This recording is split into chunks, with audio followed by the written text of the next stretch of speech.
Welcome back to Let's Talk Politics. We're just 1 week away from the 2025 federal election, and the campaign trail is buzzing. Candidates are traveling across the country, making their final pitches to voters. Yesterday, Mark Carney was out in BC promising to protect key social programs, while Jagmeet Singh rallied crowds in Alberta, reassuring voters the NDP will be there for them. On Tuesday, the Conservative Party finally released their platform. It included $34 billion in new spending, $75 billion in tax cuts, and a fiscal plan that's already raising a few eyebrows. Meanwhile, in economic news, the Bank of Canada hit pause on its easing campaign last week, holding the benchmark interest rate steady at 2.75% after 7 consecutive cuts. But concerns are growing.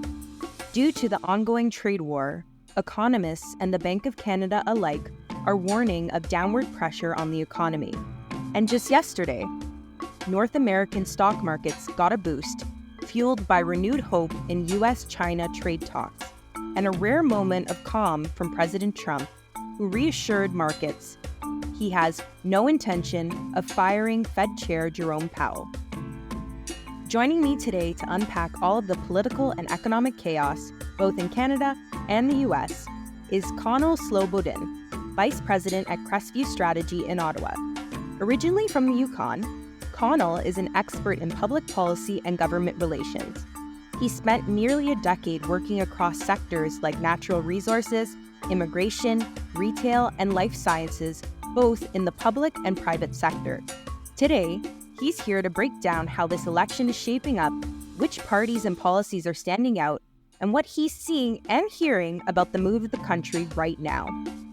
Just a quick note, this episode was recorded on April 22nd, 2025. So while the news may have changed since this conversation was recorded, the thoughts and ideas still remain relevant. So, let's talk politics with Conal Slobodin.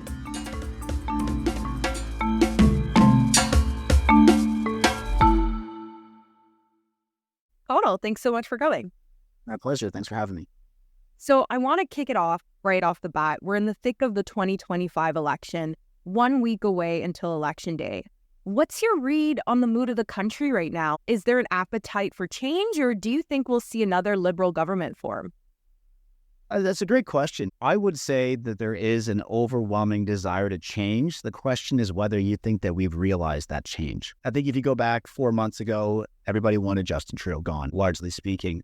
But now that he's gone, now that even the carbon tax and you could even see the capital gains tax is off the table, Mark Carney's in play and the Trump specter has loomed over Canadian politics. I think a lot of Canadians are thinking they've got the change that they need. Now they want the steady hand. But it's really a tale of two cities in a way, where you've got that one group of people that tend to skew older, and then the other group of people that tend to skew younger, who feel like for the past, even 10 years in some ways, the economy and the country has not been going the way that helps them. And so there's still that desire for change, and that's the base that the Conservative Party is tapping into. And it's an interesting one to watch, because in 2015, it was a lot of the young people that delivered the Liberal Party to government. But if the Conservatives win on Monday, it'll be the youth vote that turned around and delivered it to the Conservatives. So it's certainly a unique shift in how things have played out over the past 10 years, but I would say we're definitely in a desire for change election.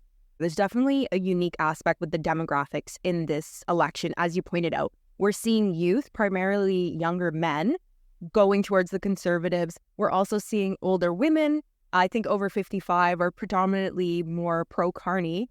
And there's also that in-between of women voters as well, who seem to maybe not necessarily trust the Conservatives and Poilievre, maybe based on his comments. But what are your thoughts from observing different elections, the shift in demographic? Like, what is it? Do you think it's social media? Do you think it's the issues? I'm curious on your take around that. I think social media has absolutely enabled it. The Conservatives, particularly Pierre Poilievre, have been very good at reaching men where they're at. And I think a lot of men for many years just kind of withdrew. It's a product of COVID. It's a product of changing workforce dynamics in many ways. It's a product of a lot of other stuff that I even see through some of my board work. But the Conservatives have found a way to not just reach them, but speak to their problems, and in a way that provides a manifestation of the frustrations, a validation of the frustrations, and then a path forward to resolve those frustrations. And it was the same thing the way Trudeau did it in 2015. It was a different tack. It wasn't a divide of young men versus young women versus older voters, but it was a sense of young people that wanted a different direction for their country. And he encapsulated it very well.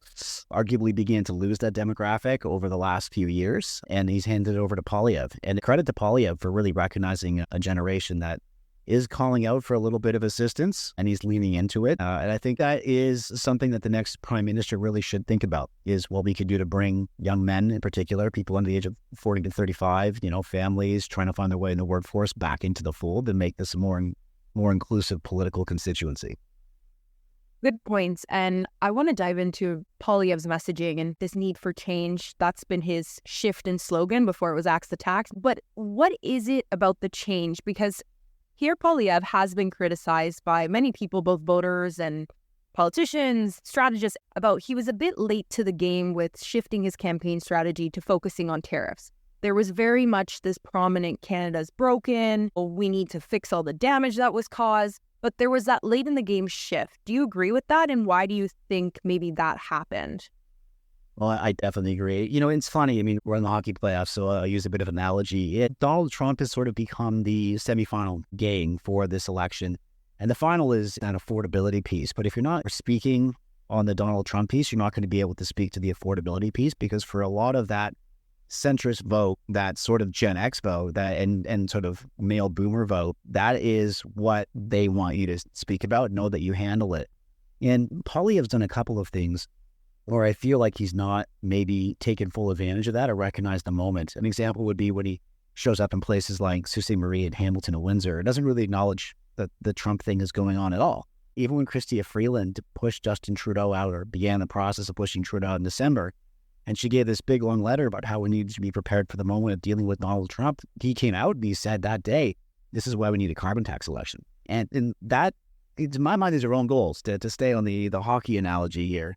And he's missed that moment just a little bit, even though he's had the right narrative. He's got the fundamentals right.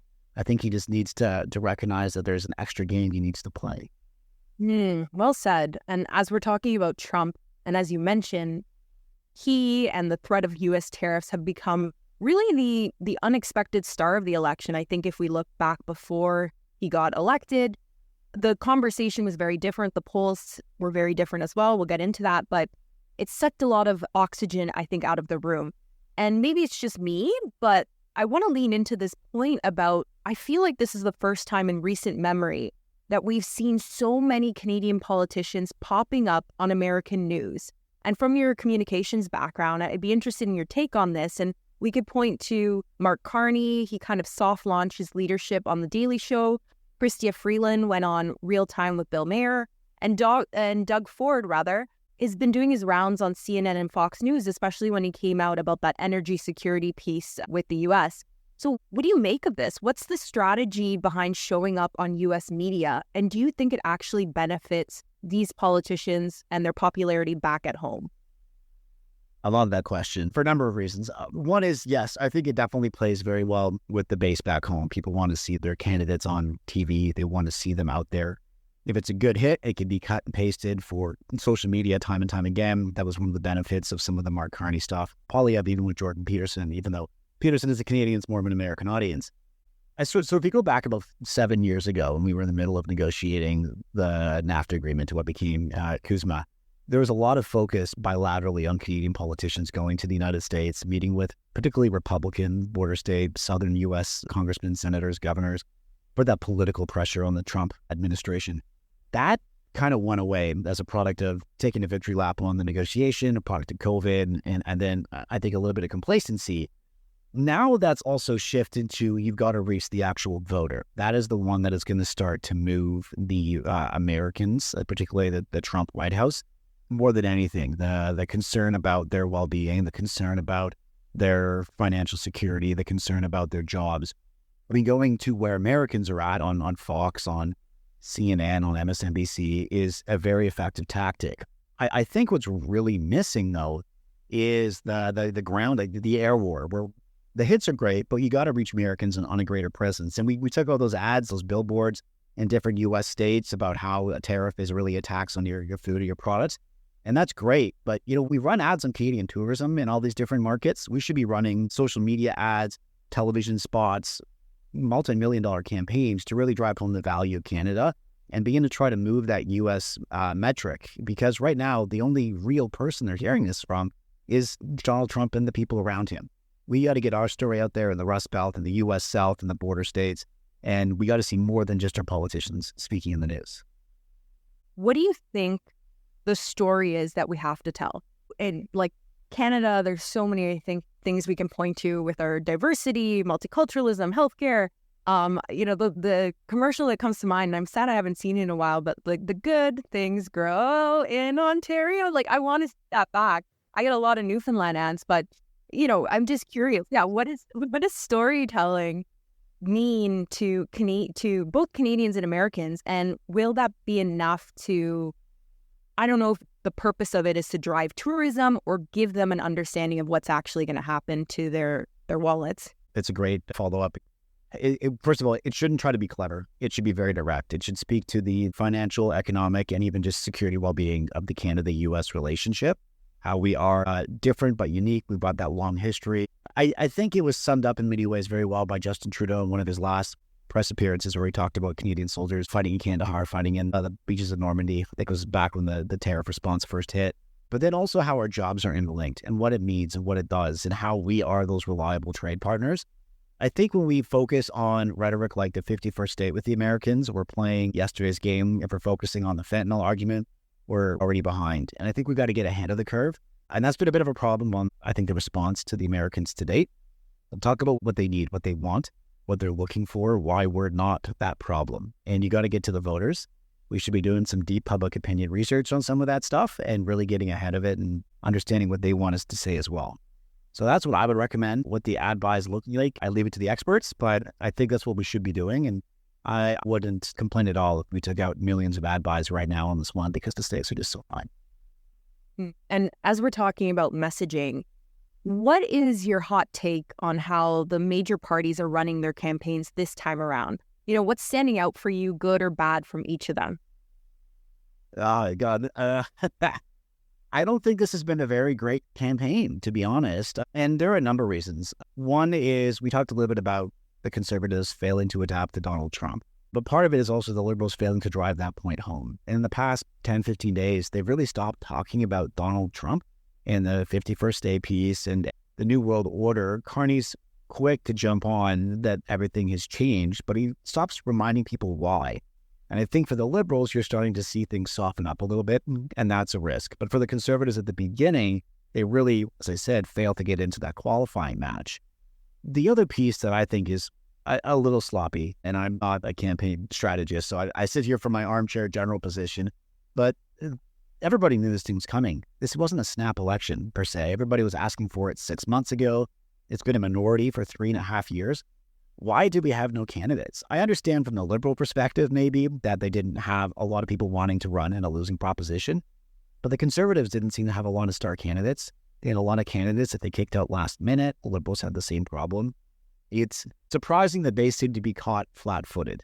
So from that perspective, that is just very confusing. It's just same with some of the ad buys that they just don't seem to resonate. It's like they kind of thought, hey, we already bought these. Let's just run them, see if they work. That's probably been the wrong approach overall. And then to give a shout out to the other two opposition parties, the Bloc seems to struggle to find its place, though probably do better than I think some people expect just due to vote efficiency. But the NDP just seems to take its worst instincts. Like if you read its platform, it's very much from 2019, very much an older platform. Doesn't look at Trump either. Very much, we're going to do wealth redistribution. We're going to get ahead of inflation. We're going to support workers, but it's not how we're going to grow the economy. It's not how we're going to unite as a country. It even digs into a lot of provincial jurisdiction, things like trying to control prices of products, for example, or rent control. You can't even do that as a federal government. So it's a very unserious platform, and I think in the moment, it's absolutely not helping them if they're at risk of losing party status. And I would also add as well with the candidates and this kind of very quick scramble to get people in, the Green Party wasn't even able to participate, or the candidate wasn't even able to participate in the leaders' debates because they have enough candidates across the country. So unfortunate. And it was a really good debate. So if anyone hasn't watched it, I highly recommend it. But As we're talking about platforms, you mentioned it, over the long weekend, both the Liberals and the NDP dropped their fully costed platforms with big price tags, big promises, and the Green Party and Bloc Québécois have also released their platforms earlier in the campaign. Meanwhile, we're 1 week out from Election Day.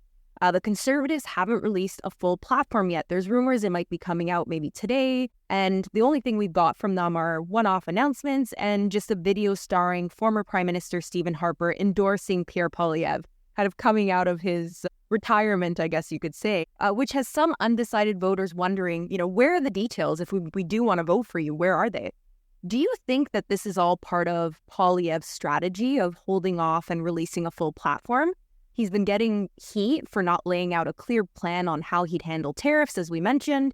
And instead of sticking to that Canada's broken message, it seems to be this change message. Is that kind of delay typical for the Conservatives? I mean, Doug Ford didn't release a full platform in the last Ontario election. And what also comes to mind is Erin O'Toole's platform that looked more like a GQ cover than a policy document. So, what's going on here with the Conservatives? I remember that GQ one. That was great. So, I mean, tying back to your previous question on my hot take on the campaign and what's going right and wrong, 3 months ago, the Conservatives were in a tremendous pole position where they didn't even need a platform. Their 4 main messages were well known, and they gotten them a 25-point lead in the polls and introducing specificity, which is just a liability. Particularly if you look at some of the costing elements, if you were to do it, it starts to raise the specter of cuts and those concerns too. I think from the Conservative perspective, and I think even from the Liberals and the NDP, a costed platform is a dangerous exercise politically. First of all, I can say as a lobbyist, none of those plans survive contact with the public service or the lobbying sector or stakeholders or constituencies or MPs on the way down. Like, you look at the cost of building TMX, well, the $30 billion overrun wasn't in the 2015 platform, for example. But you look at as well, like, the narrative it drives. Well, people have been saying for years that we got to get our spending under control. And I think arguably you can say the floor is probably going to fall out of our fiscal position a little bit. But promising massive amounts of spending when you don't need to, when you're already 5 to 8 points up in the polls, it just gives people a bit of a pause right before they go to vote.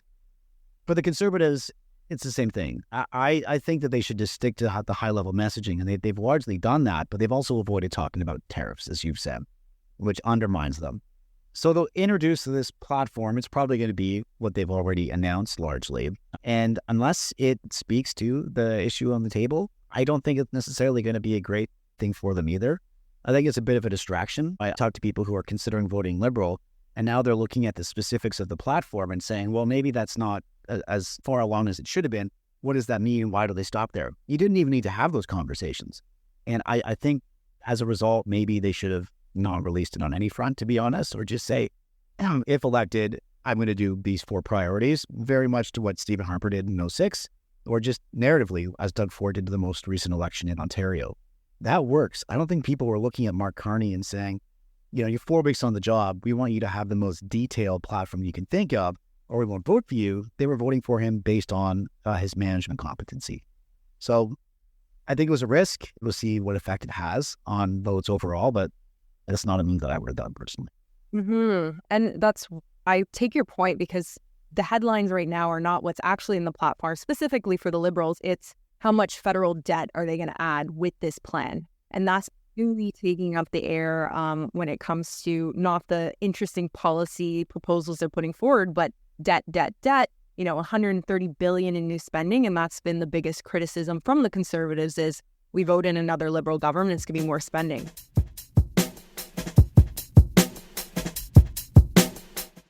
If you had to hand out a report card scoring each party, A+, B+, C, whatever, to each of the major parties based on their plans for growing and supporting Canada's natural resources sector, how would they score? Who's passing with flying colors and who needs to kind of go back to the drawing board? But not having seen a Conservative platform, which I think might actually be released around the time of this recording, I would generally say that they all leave me wanting more. A B is probably where I would give the Conservatives and the Liberals, and I would put the NDP much further down on that grade for a variety of reasons. The Conservatives have a very good approach to the high-level desire to get resource to the ground, and that impetus can really drive a lot. But I worry about a lot of Poilievre's rhetoric around his relationship with corporate Canada. And that's going to drive a lot of uncertainty, maybe some poor relationships with businesses in the mining sector in particular, or even in some of the larger infrastructure and financial services sectors that all need to be part of this. I think the Liberals also need to recognize that there comes a point where decisive action needs to be taken, and not everybody is going to be happy with that decision. And it can't be about putting this into a consultation process until eventually somebody gets tired or the courts make a decision. We're going to need to make decisions in the next 6 months. Poilievre has been clear that he's willing to do that, but how he implements it still gives me a little bit of hesitancy. Ultimately, I think the plans are less relevant than their willingness to balance the social capital, the timelines, the infrastructure needs, market commodity prices, financing, electoral politics, court challenges. And whoever's willing to backstop that risk, particularly the legal risk and the financial risk, and really willing to put that extra manufacturing spin on a lot of these products is going to come out on top. And I haven't really seen it yet. That's my problem. Good points. I want to dive in and pick out that point you said about Poilievre putting out these ideas, but there's no clear path of how this implementation will work.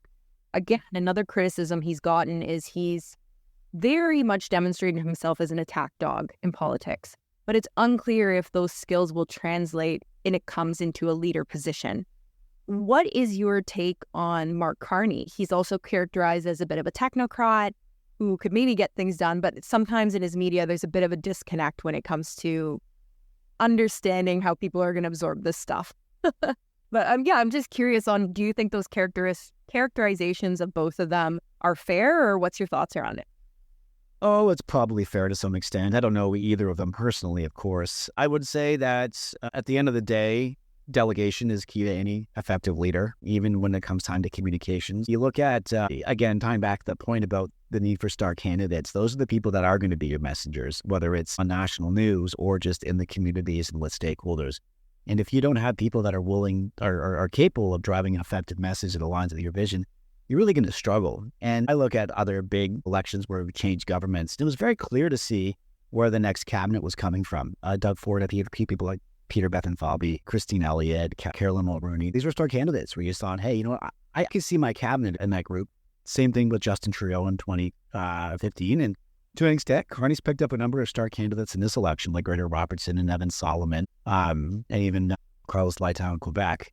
But again, Poilievre hasn't. And that's my concern, is that it's ultimately going to fall back into the hands of the civil service to move a lot of this forward if you don't have a strong executive hand on the tiller. Good points. And as we're talking about natural resources and minerals, both the Conservative leaders, federally, Pierre Poilievre, and provincially in Ontario, Doug Ford, have promised to fast-track development in the Ring of Fire, saying it's critical for the economy, especially with the pressure from U.S. tariffs.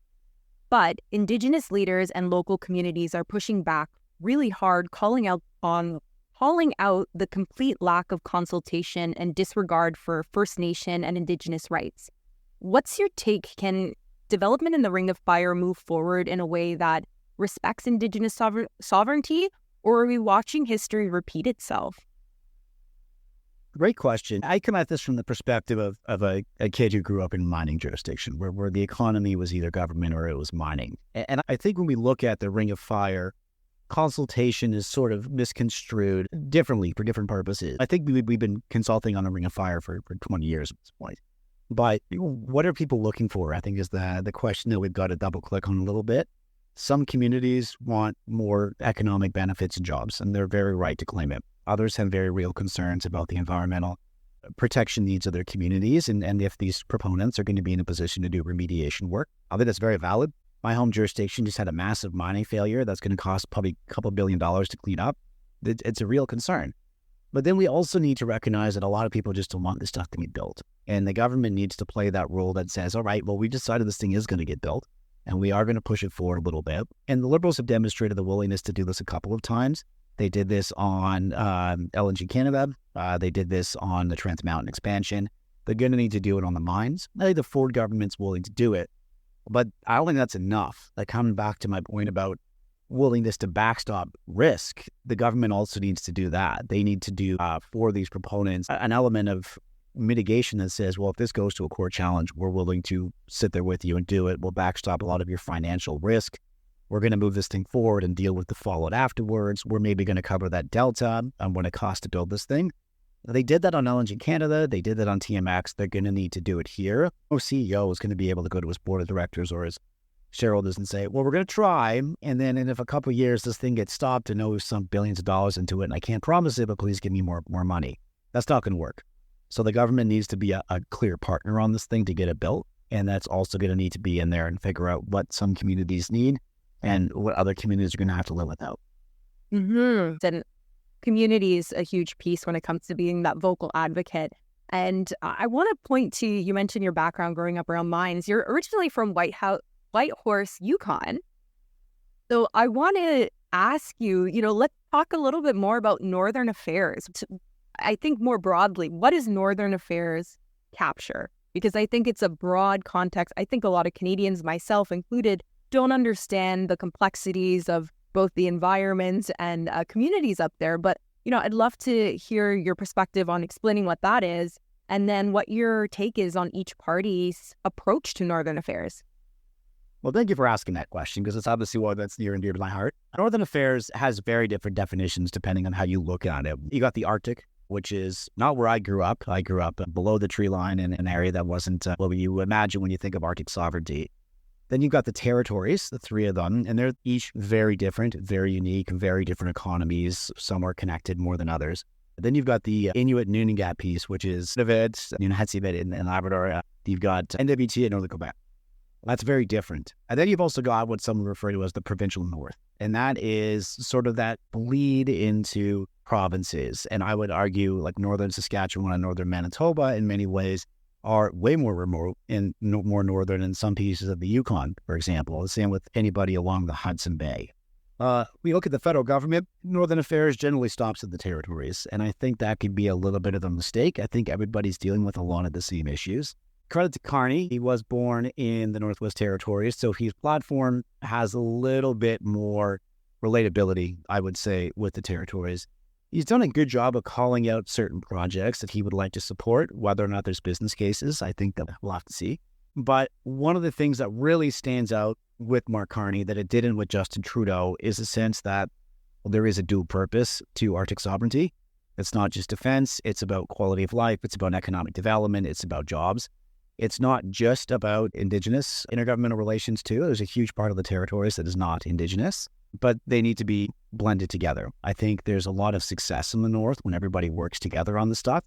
The populations are very small. You have to be partners in this one economically, and Carney is leaning in on that one. I give Poilievre a bit more of a failing grade on this one, and it's because there's a sense in the South that the Arctic needs to be defended by the military. And every time, and this goes back to Stephen Harper, it's not a Poilievre thing. I think it's a bit more of a conservative thing. When you talk about the North, it's we're going to put some ships up there, we're going to support the Rangers, and we're going to put some eyes in the sky.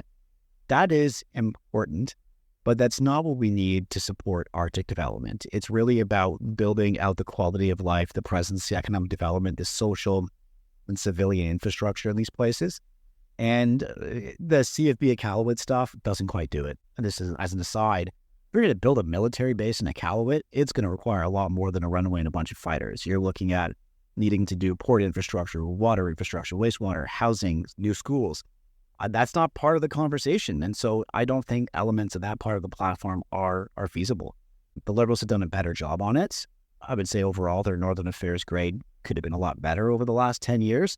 But this is a more promising approach to resource development and economic development in general. Good points. And the thing that comes to mind as well for me with Northern Affairs is I don't know how mainstream the thought of it is. I know the U.S. and Trump has been talking about it and maybe lumping it in as well as border security, but Arctic security and the melting ice caps is opening up shipping routes. It's opening up other minerals and materials. Do you think Canada's ready with our response to defend the Arctic waters? It's also, as you mentioned, it's not a new issue. Trudeau Sr. was also dealing with this issue back when, as climate change picks up, if this is going to be tied into the security threat and sovereignty piece. Yeah, I don't think we're ready at all, to be honest. And I think for the first time in a while, the military has been at the forefront of a lot of our conversation in an election period. I think it's a good thing that we talk about that.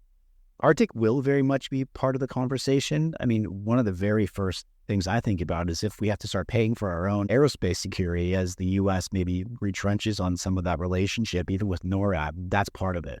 But we're still operating our search and rescue bases for most of the north at places like Trenton and Victoria. That's not very responsive for Arctic sovereignty, Arctic security. They still have no real ports. We're coming out of Quebec City in a lot of cases. No real way to get to the Arctic by road outside of the Debster Highway. And that's fine in some ways, but it's a bit of a miss in the others. But we're just not present enough. And I think part of it is we don't have the community infrastructure to support it. These are towns of a few hundred people, a few thousand people. You drop a military base in them, you dramatically change the social fabric of that community. And we're not having these conversations the way we should. I think it's easier to put a base in Yellowknife than it is to put a base in Cambridge Bay or Pond Inlet. But we have to really start thinking about that if we're going to be serious. And it's going to cost a lot more money. Stuff erodes a lot faster. Stuff gets destroyed a lot faster. It's a lot more inhospitable to the climate. Are we going to be able to retain people in the Canadian Armed Forces if they're based up there? We're not having these conversations. It's let's give the Rangers more equipment. Let's build some more ships. But then it takes 25 years to build the ships, and the Rangers get promised the equipment 10 times before they finally get it. So we need to get serious. I hope we can. But right now, I do not think we're ready at all. No.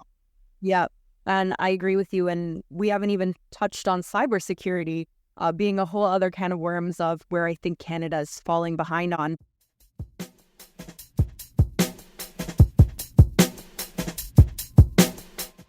And that's a wrap on our first episode. But don't go too far. Episode 2 with Conal Slobodin, Vice President at Crestview Strategy, is coming up next. In part 2, we dig into how the government relations space is evolving, why businesses and governments need to collaborate more effectively, and why Conal thinks it's time for government to take bigger financial risks to grow the economy. Plus, he shares his predictions for Election Day. You won't want to miss it. The fun never stops here on Let's Talk Politics, so make sure to tune in.